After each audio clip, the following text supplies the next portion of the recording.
சூரியன் மெதுவாக கிராமத்தின் மீது பொன்னிற ஒளியை தூவிக் கொண்டிருந்தான்.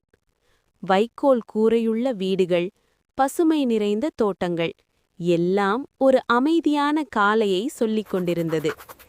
வீட்டின் முன் அம்மா அழகான கோலம் போட அது இன்று நல்ல நாள் என்று சொல்லது.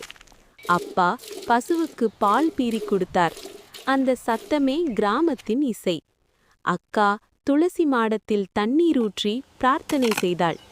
அண்ணன் கையில் மண் ஒட்டியபடி தோட்டத்தில் வேலை பார்த்தான்.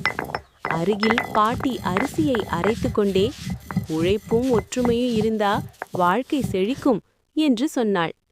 அந்த சிறிய கிராமத்தில் பணம் அதிகமில்லை, ஆனா மனநிறைவு, உறவு, இயற்கை எல்லாமே நிறைவாக இருந்தது. அதுதான் உண்மையான செல்வம்.